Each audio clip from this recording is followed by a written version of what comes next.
Everyone, physics के फंडे में आपका स्वागत है। तो कैसे हैं आप लोग दोस्तों? आज हम डिस्कस करने जाएंगे आप लोगों के समक्ष, आप लोगों के सामने थर्मोडायनेमिक्स। थर्मोडायनेमिक्स स्टार्ट करने के पहले हम थोड़ी सी चर्चा करेंगे equation of the state, ideal gas equation PV equals to nRT पे। हालांकि हम काफी डिस्कशन कर चुके हैं काइनेटिक थ्योरी ऑफ गैसेस में, पर फिर भी एक बार थोड़ी बेटर अंडरस्टैंडिंग के लिए मैं लेता हूं इक्वेशन ऑफ स्टेट। तो हम यहां से शुरू करते हैं। PV is equals to nRT, right? Now you know that P क्या है बच्चों? P है pressure of the gas. Pressure के बारे में हम बहुत कुछ डिस्कशन कर चुके हैं काइनेटिक थ्योरी ऑफ गैसेस में, राइट? तो प्रेशर को हम कैसे लिखते हैं? It is force perpendicular divided by area, because you know that force is also a vector and area is also a vector quantity. Both are vector quantity and we are dividing the magnitude of both the vector quantities, but we have to take the perpendicular force divided by area, right? So this will give you pressure. अभी pressure का formula आपने एक और पढ़ा होगा बच्चों, rho gh, है ना? या फिर अगर मैं एटमॉस्फेरिक प्रेशर को भी कंसीडर करता हूं तो लिखते हैं P naught plus rho gh। Rho क्या होती है? डेंसिटी ऑफ द लिक्विड और fluid into g into the height, ठीक है? तो आप यहां से भी प्रेशर निकाल सकते हैं। तो प्रेशर के बारे में हम ज्यादा डिस्कशन नहीं करेंगे, हम चलते हैं आगे वॉल्यूम की तरफ। वॉल्यूम क्या होता है बच्चों? वी हम वॉल्यूम किसका लेते हैं? गैस का, कंटेनर का या free space? The correct answer is volume of the free space, right? So हमको पता है कि जो अगर कंटेनर है, कंटेनर में अगर गैस भरी हुई है तो हम वॉल्यूम लेते हैं सिर्फ और सिर्फ फ्री स्पेस की। So it is the volume of the container minus volume of the particles और द मॉलिक्यूल्स, राइट? ना हमें पता है कि वॉल्यूम ऑफ द मॉलिक्यूल बहुत बहुत बहुत बहुत बहुत बहुत छोटा होता है, तो volume of the gas is approximately equal to the volume of the container. ये मानते हैं, इसके ऊपर भी डिस्कशन हम कर चुके हैं। चलिए, अब अगला टर्म आता है बच्चों N। N क्या होता है? मोल। मोल आपने देखा होगा बच्चों, केमिस्ट्री में मोल कॉन्सेप्ट में आपने काफी अच्छे से मोल पढ़े होंगे। मोल क्या बताता है आपको? मोल देता है रेशियो। किसका रेशियो? मास का ratio divided by the atomic mass, right? अच्छा, अब आपको एक चीज पता है कि मान लो अगर मैं हाइड्रोजन गैस लूं या फिर हीलियम एटम लूं या फिर मैं कार्बन एटम लूं, ठीक है? तो आपको एक चीज पता है कि यार ये जो हाइड्रोजन एटम होता है ये होता है 1H1, ठीक है? तो H2 है तो ये 1H1 प्लस 1H1 हो जाएगा। अगर मैं हीलियम की बात करूं तो हीलियम 2He4 होता है, राइट? ये हीलियम एटम, ठीक है? यहां भी एटम की बात करते हैं, हाइड्रोजन एटम की बात करते हैं, ठीक है? ये हाइड्रोजन एटम, ये हीलियम एटम, ये कार्बन एटम। कार्बन क्या होता है बच्चों? C612, ठीक है? ये कार्बन एटम। अब ये जो नीचे वाली क्वांटिटी होती है ये क्या रिप्रेजेंट करती है? ये रिप्रेजेंट करती है एटॉमिक नंबर, और जो ऊपर वाली क्वांटिटी होती है ये रिप्रेजेंट करती है एटॉमिक मास, ठीक? अभी नंबर की तो कोई यूनिट होती नहीं है, 1 2 3 4 नंबर होते हैं, लेकिन आपसे पूछूं कि एटॉमिक मास बेसिकली इसकी यूनिट क्या है? ग्राम, किलोग्राम की कुछ और? तो हमें चीजों को समझना होगा कि बेसिकली ये होते क्या है। अगर मैं कोई एटम बनाता हूं तो ये मैंने शेल बनाया और ये बीच में क्या बनाया है? न्यूक्लियस, ठीक? आपको पता है कि अगर मैं हीलियम की बात करूं या कार्बन की बात करूं, मैं कार्बन एटम की बात करता हूं, C6 एटम की, तो आपको पता पड़ जाएगा कि भाई इसके अंदर जितने नीचे लिखे होते हैं ये होता है number of protons, and the number of proton is always equal to the number of electrons. क्यों? क्योंकि एक एटम इलेक्ट्रिकली न्यूट्रल होता है, ठीक है? एटम को क्या माना मैंने? इलेक्ट्रिकली न्यूट्रल माना होता है, जितने पॉजिटिव चार्ज उतने ही नेगेटिव चार्ज। आयन की बात नहीं कर रहे हैं, ठीक है? तो अगर मैं एटम की बात करता हूं, एक नॉर्मल एटम की, तो उसमें नंबर ऑफ प्रोटॉन्स और नंबर ऑफ इलेक्ट्रॉन्स क्या होता है? सेम, ठीक है? तो आपको पता पड़ेगा नंबर ऑफ प्रोटॉन अगर 6 हैं तो नंबर ऑफ इलेक्ट्रॉन भी कितने होंगे बच्चों? 6 ही होंगे, ठीक बात? चलिए, अब ये बात आती है कि जो मास है ये किसका मास है? मास किसका? तो बेसिकली ये जो मास है ये किसका मास है? इसके अंदर इलेक्ट्रॉन्स भी होंगे। कितने होंगे इलेक्ट्रॉन्स? 6 इलेक्ट्रॉन्स होंगे, 6 प्रोटॉन होंगे और न्यूट्रॉन होंगे, राइट? न्यूट्रॉन होता है हमेशा दिस माइनस दिस, तो आगे मेरा 6 इलेक्ट्रॉन, 6 प्रोटॉन और 6 न्यूट्रॉन। इन तीनों को मिलके क्या बनता है बच्चों? एक एटम बनता है। अगर मैं बात करूं कि एटम की, एटम के मास की, एटॉमिक मास की, ठीक है? तो प्रैक्टिकली क्या होना चाहिए, mass of all the protons plus mass of all the neutrons plus mass of all the electrons, correct. तो यहां पे 6 times mass of the proton plus 6 times mass of the neutron plus 6 times the mass of the electron, right. अब ये basically जो मास होता है ये AMU में रखते हैं, ठीक है।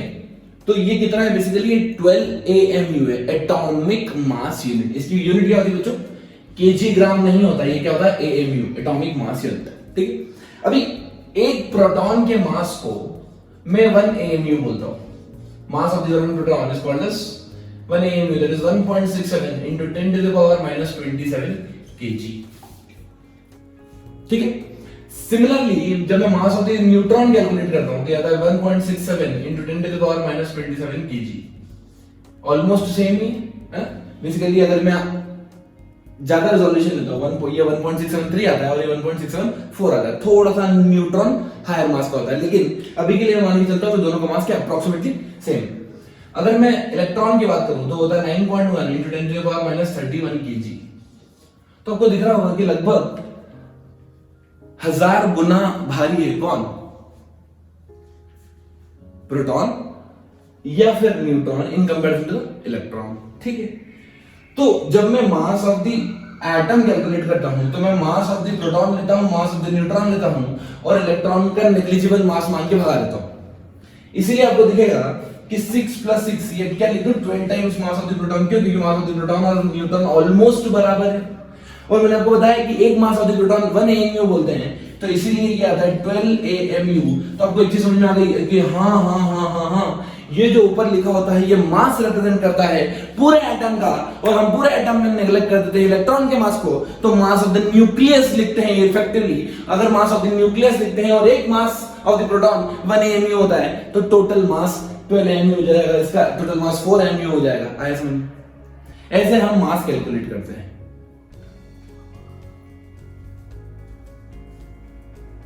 अब आपने देखा होगा बच्चों एक और चीज कि मैं कभी कभी कोई एटम लिखता हूं ऐसा, जैसे मान लो क्लोरीन वगैरह लिखा, तो क्लोरीन का एटॉमिक वेट लिखता हूं मैं 63.5, ठीक है। अभी 63.5 का मतलब आप क्या समझोगे, जैसे आपने हीलियम में समझा था, हीलियम में आपने क्या समझा था बच्चों, हीलियम की बात करूं या हाइड्रोजन एटम की बात करूं या कार्बन की बात करूं, तो मैंने बताया था कि इसमें जो number of protons plus neutron का सम होता है वो कितना है 4, और इसमें number of proton plus neutron का सम कितना है 12, राइट। अभी इसमें ये क्लोरीन है, तो ये क्लोरीन Cl 63.5। अभी क्या आधा प्रोटॉन या आधा न्यूट्रॉन हो सकता है, ये तो पॉसिबल ही नहीं। इसका मतलब ये 63.5 कैसे पॉसिबल है। बेसिकली यहां एक कॉन्सेप्ट आता है आइसोटोप्स का। आइसोटोप क्या होते हैं, बेसिकली अगर आप नेचर में देखें तो क्लोरीन हमें दो फॉर्मेट में मिलता है, 63 और क्लोरीन 64, ठीक है। दोनों की मात्रा प्रेजेंट होती है 50-50% बराबर बराबर होती है, राइट। ये बराबर होने के कारण ही इसका एवरेज लिखते हैं हम 63.5। तो 63.5 बेसिकली एवरेज है। ऐसे बहुत सारे एटम्स होते हैं जो, जैसे आयरन की बात करूं मैं, तो आयरन के भी 2-3 आइसोटॉप मिलते हैं, राइट। कोई कुछ परसेंट मिलता है, सबका जरूरी नहीं 50-50% ही मिले, हो सकता है एक 10% मिले, एक 20% मिले, तो उन सबका वेटेड एवरेज लेना पड़ता है हमको, ठीक है। चलिए, तो आप ये समझ के चलना है कि ये आइसोटोप के कारण ही इसमें जो पॉइंट आता है वो आता है, अदरवाइज इसमें पॉइंट आने का कोई मतलब ही नहीं है और कोई चांस भी नहीं है, ठीक है। अच्छा, एक और चीज मैं आपसे पूछना चाहता हूं कि अगर मैं आपसे पूछता कि भैया मुझे क्लोरीन का 1 मोल में कितने ग्राम होते हैं, या हीलियम के 1 मोल में कितने ग्राम होते हैं, या कितने ग्राम मिलके 1 मोल बनाते हैं, ठीक है। तो आप बोलोगे कि हमने पढ़ रखा है, ऐसा पढ़ रखा है। अगर मैं बात करूं सीधे हीलियम की बात करता हूं, या चलो कार्बन की बात कर लेते हैं, तो अगर मैं कार्बन की बात करता हूं तो कार्बन की बात हो जाएगी कार्बन 12 C12 C612, ये हो जाएगा 12 ग्राम। आपने क्या पढ़ा कि 12 gram of carbon 12 atom is equal to 1 mole, ऐसा पढ़ा होगा आपने, ठीक है। अभी 12 ग्राम कहां से है, अभी तो अपन AMU की बात कर रहे थे, ग्राम में कैसा है, ध्यान से देखना। हमको क्या पता है, हमें पता है कि एक एटम का मास कितना होता है? एक कार्बन 12 एटम का मास, एक कार्बन 12 एटम का मास होता है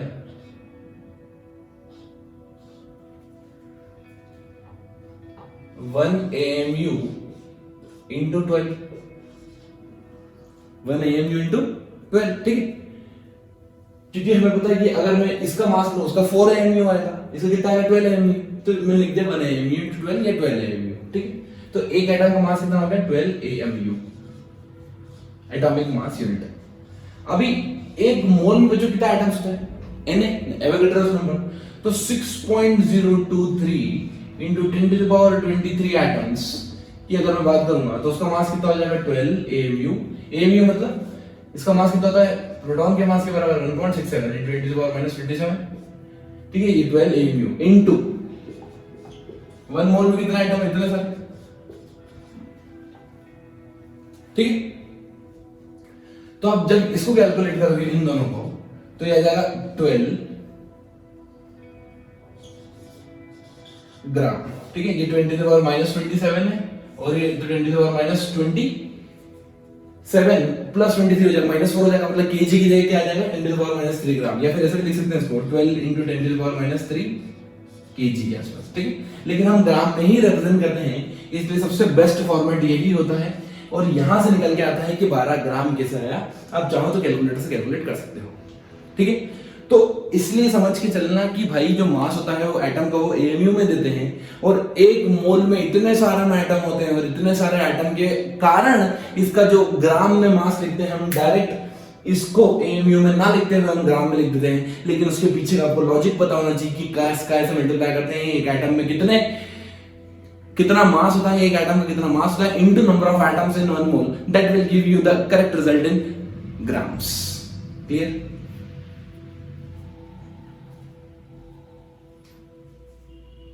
तो अब बात करते हैं R की। R होता है हमारा यूनिवर्सल गैस कांस्टेंट, और R की वैल्यू होती है बच्चों 8.314 जूल पर मोल पर केल्विन, राइट। अब आपको पता है PV इक्वल टू nRT होता है, तो P into V, pressure into volume, basically P delta V क्या होता है? वर्क डन होता है, राइट। अगर आपको नहीं पता है ये तो ये याद रख लो कि प्रेशर इंटू वॉल्यूम भी वर्क डन होता है, और वर्क डन क्या कैलकुलेट करते हैं? जूल्स में, right. So PV equals to nRT, so ये हो जाएगा joule divided by mole divided by kelvin. This will give you the unit of the R, ठीक है। चलिए दूसरी चीज, अगर मुझे जूल की जगह कैलोरीज में यूज करना है तो हम इसको लिखते हैं 2 कैलोरी पर मोल पर डिग्री केल्विन, पर केल्विन, राइट। तो इसको अप्रोक्सीमेटली, मतलब ये एक्चुअल वैल्यू इसकी 1.987 आती है, पर हम अप्रोक्सीमेटली क्या यूज करते हैं? इसको 2 यूज करते हैं। तो कभी भी अगर आपको कैलोरी में निकालना है आंसर तो 2 यूज करना, और अगर आपको जूल्स में निकालना है तो 8.314, राइट।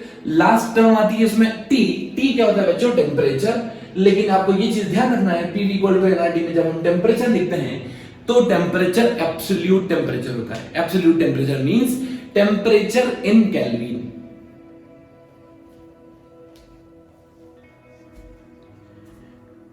तो आइए देखते हैं थर्मोडायनेमिक्स की कुछ इंपॉर्टेंट टर्मिनोलॉजीज। पहला है सिस्टम और सराउंडिंग। बच्चों एक सिस्टम क्या होता है? मान लीजिए ये चैम्बर है या रूम है, इस रूम के अंदर क्या भरी हुई एयर, ठीक है। अगर मैं इसकी स्टडी कर रहा हूं तो मैं इसको मान लूंगा सिस्टम, और इसके अलावा जो कुछ भी है वो मेरा सराउंडिंग हो जाएगा, सिंपल, ठीक है। So how we define the thermodynamic system? It is a collection of an extremely large number of atoms or molecules confined with certain boundaries such that it has certain value of pressure, volume and temperature.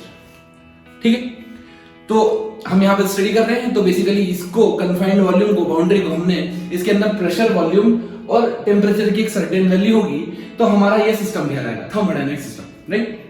Now मैं बताया कि बाहर सब कुछ जो भी इसके अलावा हो गया surrounding, so anything outside the system with which energy और matter can be transferred it is called as surrounding, ठीक है। तो अपना एनर्जी का भी ट्रांसफर हो सकता है बाहर से और मैटर का भी ट्रांसफर हो सकता है बाहर से। जैसे मैंने इसको खोल दिया तो कुछ गैस निकल के चली गई, तो गैस निकल के चली गई तो कुछ मेरे मोल्स कम हो गए, राइट। तो ऐसा हो सकता है, या मैं प्रेशर क्रिएट कर देता हूं, बाहर से वैक्यूम से मैं एनर्जी को डाल सकता हूं, ठीक है। पंप लगा के मैं एयर को डाल सकता हूं या फिर मैं हीट कर सकता हूं सिस्टम को, तो मैं एनर्जी और मास का ट्रांसफर कर रहा हूं। ठीक, अब इसी के बेसिस पे मैंने सिस्टम को 3 तरह से डिफाइन किया बच्चों। कैसे डिफाइन किया? पहला तरीका होता है ओपन सिस्टम।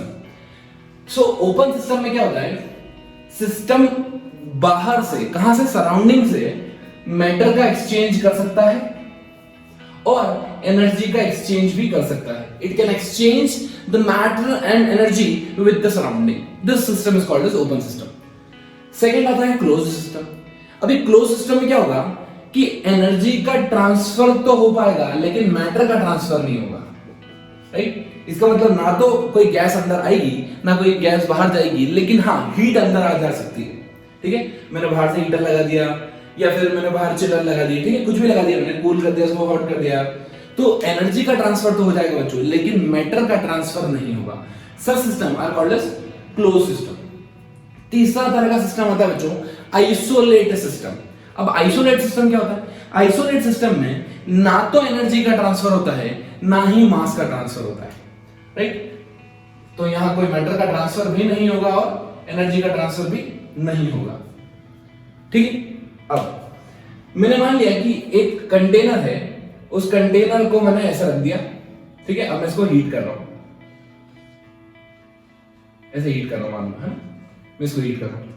तो ये इस तरह का कंटेनर क्या है? ओपन सिस्टम है। यहां पे एनर्जी का ट्रांसफर भी होगा और मास का ट्रांसफर भी होगा। राइट, मान लो मैंने इस कंटेनर को कर दिया क्लोज। ठीक है, इस सिस्टम को मैंने कर दिया क्लोज और ये जो वॉल्स है यहां पे मैंने लगा दी डायथर्मिक वॉल्स। डायथर्मिक वॉल्स का मतलब हीट का आदान प्रदान होगा, लेकिन क्योंकि ये सिस्टम क्लोज्ड है और मैं इसको बाहर से हीटर लगा रहा हूं या मैं इसको एनर्जी दे रहा हूं, तो इसमें कोई भी एनर्जी का ट्रांसफर होगा लेकिन मैटर का ट्रांसफर नहीं होगा, तो ये सिस्टम हो जाएगा क्लोज सिस्टम। ठीक है, अब आइसोलेट सिस्टम क्या होता है? आइसोलेट सिस्टम ऐसा सिस्टम होता है जो कि होता तो क्लोज्ड ही है पूरा, लेकिन उसकी जो वॉल्स होती है वो एडियाबेटिक वॉल्स होती है। राइट, आप अभी के लिए नाम याद कर दीजिए एडियाबेटिक। एडियाबेटिक का मतलब कि कोई भी एनर्जी का ट्रांसफर नहीं होगा। Such walls are called as adiabatic walls. But तो यहां पर ओपन सिस्टम होता है, यहां पे क्लोज्ड होता है, लेकिन डायथर्मिक वॉल्स होती है और यहां पर क्लोज्ड होने के साथ साथ मेरी जो वॉल्स होती है वो एडियाबेटिक वॉल्स होती है, इसलिए ना तो मैटर का ट्रांसफर होता है ना ही एनर्जी का ट्रांसफर होता है। राइट, अच्छा, अगला इंपॉर्टेंट पॉइंट जो हमें समझना है वो समझना है thermodynamic process. Basically thermodynamic process आसान चीज है। हमें पता है जो हमारे वेरिएबल्स होते हैं, state variables, so pressure, volume और टेम्परेचर, इन्हीं चीज की हम स्टडी करते हैं। सो इनको हम क्या बोलते हैं? Thermodynamic state. एक पर्टिकुलर पॉइंट पे हम इसे क्या बोलते हैं? Thermodynamic state. So if a system has a fixed value of pressure, volume and temperature at a particular instant, we say the system is in having thermodynamic state. Right? वो उसकी particular thermodynamic state होगी। किसी system के पास pressure है, volume है, temperature है, तो उसकी स्टेट होगी। ठीक है, अभी क्या होता है कि एक स्टेट से दूसरी स्टेट में अगर वेल डिफाइंड पाथ से जाए, एक स्टेट से दूसरी स्टेट में अगर वेल डिफाइंड पाथ से जाए तो उसको मैं बोलता हूं process. So a well defined path from one state to another state is called as thermodynamic process. ठीक है, बहुत सारी तरह की थर्मोडायनामिक प्रोसेस होती है, हम एक एक करके सब चीज पढ़ेंगे क्लैरिटी के साथ, लेकिन आपको समझ में आना चाहिए कि वेरिएबल्स होते क्या है, थर्मोडायनामिक प्रोसेस होती क्या है, तो उससे आपको क्लैरिटी अच्छी आएगी। चलिए, अगला इंपॉर्टेंट टर्मिनोलॉजी आती है indicator diagram. Basically, indicator diagram is nothing. When you have thermodynamic state for a particular gas or for a particular fluid या कोई भी सिस्टम के लिए, तो हम क्या करते हैं उसको हम बोल देते हैं कि भाई अगर हमें इसको रिप्रेजेंट करना है ग्राफ पे, it means if you want the relation between pressure volume temperature और टेम्परेचर प्रेशर। ठीक है, ये इन तीन वैल्यू से तीनों में आपस में अगर मुझे रिलेशन निकालना है तो हम रिलेशन निकालते हैं इंडिकेटर डायग्राम से। और इंडिकेशन डायग्राम भी आपको तीन तरीके में हो जाएंगे। इंडिकेटर डायग्राम होगा, पहला होगा पीवी डायग्राम, दूसरा होगा पीटी डायग्राम और तीसरा होगा टीवी डायग्राम या वीटी डायग्राम। ठीक है, तो वीटी डायग्राम, पीवी डायग्राम में क्या होगा? प्रेशर का वॉल्यूम के साथ वेरिएशन दिखेगा, पीटी डायग्राम प्रेशर का टेम्परेचर के साथ वेरिएशन दिखेगा और टीवी डायग्राम में टेम्परेचर का वॉल्यूम के साथ वेरिएशन दिखेगा। राइट,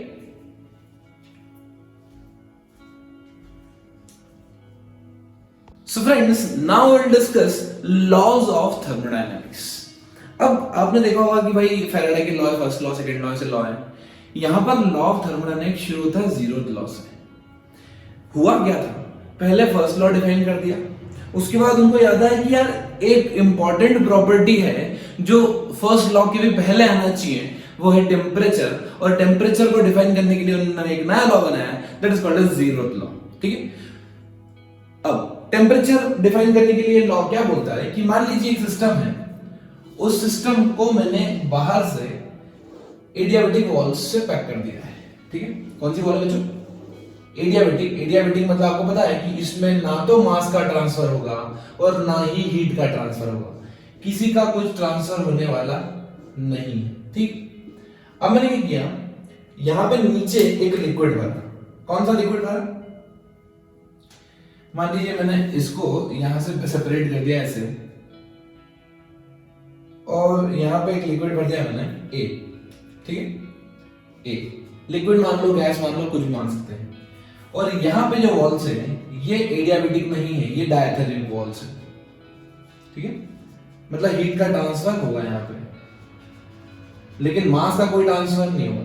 मास इधर से इधर नहीं जा सकता, लेकिन हीट जा सकती है। और बाहर हीट भी नहीं जा सकती, बाहर मतलब इस सिस्टम से निकल के बाहर हीट भी नहीं आ सकती और मास भी नहीं आ सकता, क्योंकि ये एडियाबेटिक वॉल्स है, एडियाबेटिक। ठीक है, अब मैंने क्या किया, मैंने एक वॉल और लगा दी यहां पर। कौन सी वॉल? यही वाली वॉल लगाते हैं, एडियाबेटिक। हीट का कोई ट्रांसफर नहीं होगा इधर से इधर। ठीक है, मैंने यहाँ पे गैस भरते, डिफरेंट गैस भर देता हूं मैं, तब वो क्लियर हो जाएगा। ये है बी और ये है सी। ठीक है, इसको बी और सी ऐसे गैस मैंने फिल कर दी है। ठीक, अब आपको दिख रहा होगा कि बी और सी का कोई डायरेक्ट इंटरेक्शन नहीं है, ना तो हीट बी से सी में जाएगी, ना सी से बी में, ना मास बी से सी में जाएगा, सी से बी में जाएगा, मैटर भी नहीं जाएगा और हीट भी नहीं जाएगी। लेकिन यहां पे मैटर तो जाएगा, लेकिन हीट तो जाएगी लेकिन मैटर नहीं जाएगा, क्योंकि डायरेक्ट थर्मी है। सिमिलरली यहां पे भी हीट तो जाएगी लेकिन मास नहीं जाएगा। ठीक है, तो मास का एक्सचेंज कहीं भी नहीं हो रहा है, हीट का एक्सचेंज सिर्फ दो जगह हो रहा है, इन दोनों के बीच में और इन दोनों के बीच में। अब क्या बोलते हैं कि अगर ए और बी के बीच में थर्मोडायनामिक इक्विलिब्रियम है। थर्मोडायनामिक इक्विलिब्रियम मतलब टेम्परेचर बराबर। ठीक है, टेम्परेचर क्या हो बराबर, जब भी टेम्परेचर बराबर होता है तो सिस्टम का हीट फ्लो रुक जाती है। हीट फ्लो तभी होती है जब टेम्परेचर डिफरेंस होता है, ये हम बहुत अच्छे से पढ़ चुके हैं हीट ट्रांसफर में, राइट। सिमिलरली अगर सी और ए बी हीट आपस में क्या है, इक्विलिब्रियम है, कौन से, थर्मल इक्विलिब्रियम में, तो लॉ बोलता है कि बी और सी भी थर्मल इक्विलिब्रियम में होंगे। इसका मतलब अगर if A is equals to B and A is equals to C, it means B is equals to C. यही लिखा है यहाँ पर. It states that if two bodies A and B are in thermal equilibrium and A and C are also in thermal equilibrium, then B and C must be in thermal equilibrium. Then B must be in thermal equilibrium with C. यहाँ पर लिख दो with C. C के साथ thermal equilibrium में होगा ही होगा. ठीक, या आपको क्लियर हो गया, मतलब A equal to B, A equal to C, it means B equal to C. Simple सी चीज है. ठीक है, चलो अब दूसरा लॉ जो होता है वो बहुत ही बेसिक लॉ है, आप खुद एक्सपीरियंस कर सकते हैं उसको. That law is nothing, it is energy conservation law पे based first law of thermodynamics. First law of thermodynamics क्या बोलता है कि अगर कोई सिस्टम लूं, ठीक है, अगर मान लीजिए कोई सिस्टम ले लिया मैंने, ऐसा कोई रैंडम सिस्टम बना लेते हैं अपन, और इस सिस्टम को मैं यहाँ पे पिस्टन लगाता हूं और इस पिस्टन से कनेक्ट कर देता हूं मैं एक स्प्रिंग. ठीक है, अब मुझे पता है पिस्टन के अंदर कुछ ना कुछ गैस होगी. ठीक है, ये गैस है ऐसे. अब मैंने क्या किया, इस पिस्टन को करना हीट अप करना शुरू किया. हीट अप है ना, गर्म कर रहा हूं उसको. बच्चों आपको पता है कि अगर मैं इसको टेम्परेचर बढ़ाऊंगा तो इस टेम्परेचर के बढ़ाने से दो चीज होगी, ये हम ऑलरेडी पढ़ चुके हैं. ठीक है, टेम्परेचर के बढ़ाने से दो चीज होती है. एक तो हीट बढ़ाने से, हीट देने से दो चीज होती है. एक तो टेम्परेचर बढ़ता है और दूसरा ये जो वॉल्यूम है इसका, ये भी एक्सपांड होगा. ठीक है, या मैं ऐसे बोलूं, ये स्प्रिंग को ये कंप्रेस कर देगा. ठीक है, तो नई जो सिस्टम होगा उसका यहां होगा कुछ, ये स्प्रिंग कंप्रेस्ड होगी और ये सिस्टम कुछ ऐसा दिखेगा आपको। ठीक, तो यही एनर्जी कंजर्वेशन भी है कि whatever the amount of heat you are giving to the system, it is used in two things. First is it is increasing the temperature of the body and second it is doing some work. और इसी को हमने formulate कर दिया first law में, और आपको बोल दिया कि the amount of heat given is equals to the change in internal energy. आपको पता है टेम्परेचर मतलब इंटरनल एनर्जी, बहुत चीजें पढ़ चुके हैं काइनेटिक थ्योरी ऑफ गैसेस में। अगर आपने नहीं पढ़ा है तो डिस्क्रिप्शन में लिंक दे रखा है बच्चों, एक बार काइनेटिक थ्योरी ऑफ गैसेस बहुत प्यार से पढ़ा है मैंने, जरूर देख लेना। Plus work done, right. तो हीट जो दोगे एक तो वर्क करेगी, क्योंकि आपको पता है कि जैसे एक्सपांड हुआ तो इसके अंदर कुछ ना कुछ पोटेंशियल एनर्जी स्टोर हो जाएगी। कहां से आई? Heat done into the. और आपको पता है कि energy can convert from one form to another form.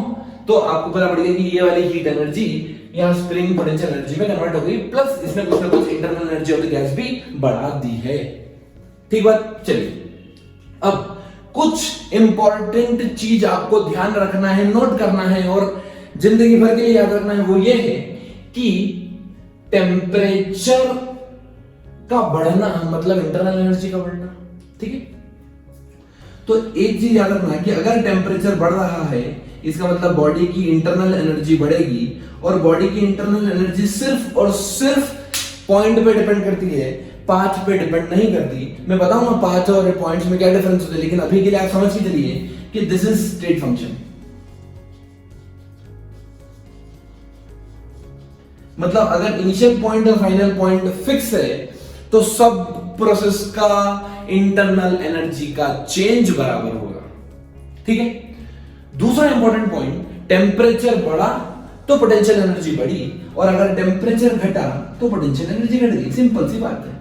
Potential energy positive होगी इट मींस टेम्परेचर इंक्रीज हुआ है, पोटेंशियल एनर्जी का चेंज अगर नेगेटिव हुआ इसका मतलब डिक्रीज हुआ है टेम्परेचर। Clear, simple. अब यहां पर दो इंपॉर्टेंट चीज है जो हमें नोट करना है, और वो चीज इसलिए इंपॉर्टेंट है क्योंकि ये वाला चैप्टर हम एज इट इज केमिस्ट्री में भी पढ़ते हैं, लेकिन केमिस्ट्री में बस इतना सा डिफरेंस आ जाता है कि वहां पर वर्क डन का साइन कुछ अलग होता है और यहां कुछ अलग होता है। कैसे? अब ध्यान से देखिए, हमें पता पड़ेगा कि ये अलग चीज है और ये दोनों भाई भाई मिलते जुलते हैं एक दूसरे से। क्यों मिलते जुलते हैं? क्योंकि work done and heat supplied are called as path function. इसको स्टेट फंक्शन बोलते थे, और वर्क डन और हीट सप्लाइड को क्या बोलते हैं? पाथ फंक्शन बोलते हैं। Path function means it depends on the path taken during the process. ठीक है, तो ये दोनों ही पाथ फंक्शन है, आपको याद रखना है। ये भी पाथ फंक्शन है और ये भी पाथ फंक्शन है, राइट। लेकिन अभी वर्क डन पॉजिटिव कब होता है और नेगेटिव कब होता है, हीट सप्लाइड पॉजिटिव कब होती है और नेगेटिव कब होती है, ये बहुत ज्यादा इंपॉर्टेंट है। देखो दोस्तों, हम लोग हैं सेल्फिश। अगर आप सेल्फिश मान के सॉल्व करोगे तो आपको हमेशा याद रहेगा। ठीक है, मान लो कि आपने गाड़ी में फ्यूल डलवाया, ठीक है, आपने एनर्जी दी, आप चाहोगे कि वो गाड़ी वर्क करके दे आपको, कुछ चले। ठीक है, इसका मतलब हम जब भी किसी बॉडी को एनर्जी देते हैं तो हम उससे एक्सपेक्ट करते हैं कि वो हमारे लिए वर्क करके दे, तभी हमारा सिस्टम काम करने, तो कोई काम का नहीं, राइट। इट मींस हम अगर हीट दे रहे हैं बॉडी को तो हम उसको लेते हैं positive. Heat given to the system, heat given to the system is always taken as positive, और heat rejected by the system क्या होगा? नेगेटिव। उल्टा तो आपको पता ही होगा। ठीक है, तो ये चीज याद रखना बच्चों। हीट हमने दी सेल्फिश, बस सेल्फिश याद रखो, अपने आप आ जाएगा। हीट पॉजिटिव कब? जब मैं उसको दे रहा हूं, सिस्टम को दे रहा हूं। ठीक है, अब सिस्टम से मैं क्या एक्सपेक्ट करूंगा? सिस्टम से मैं एक्सपेक्ट करूंगा कि ये मेरे कुछ कार्य करके दे। इसका मतलब work done by the system में क्या मानूंगा? Positive. Work done by the system क्या होगा बच्चों? पॉजिटिव होगा। तो यहां पर यही चीज इंपॉर्टेंट लिखना है, आपको नोट करना है। Work done by the system will be positive and work done on the system। मैं जबरदस्ती सिस्टम के ऊपर वर्क कर रहा हूं तो वो हो जाएगा नेगेटिव। ऑन द सिस्टम क्या हो जाएगा बच्चों? नेगेटिव हो जाएगा। ठीक है, अब जो भी डिफरेंस आता है फिजिक्स और केमिस्ट्री में वो सिर्फ और सिर्फ वर्क डन में आता है, क्योंकि हीट सप्लाइड तो सेम होता है। केमिस्ट्री में भी heat given to the system positive है और heat rejected by the system negative है, लेकिन केमिस्ट्री में work done by the system negative लेते हैं, ऑन द सिस्टम पॉजिटिव लेते हैं। इसीलिए फॉर्मूले में थोड़ा सा चेंज आया था, यहाँ पे नेगेटिव आ जाता है, बाकी सब कुछ सेम रहता है। ठीक है, तो आपको फिजिक्स में याद रखना है कि फिजिक्स में हम सेल्फिश रहते हैं, हीट देते हैं, वर्क कराते हैं, तो positive, heat the positive, work कराया सिस्टम से, तो पॉजिटिव। क्लियर?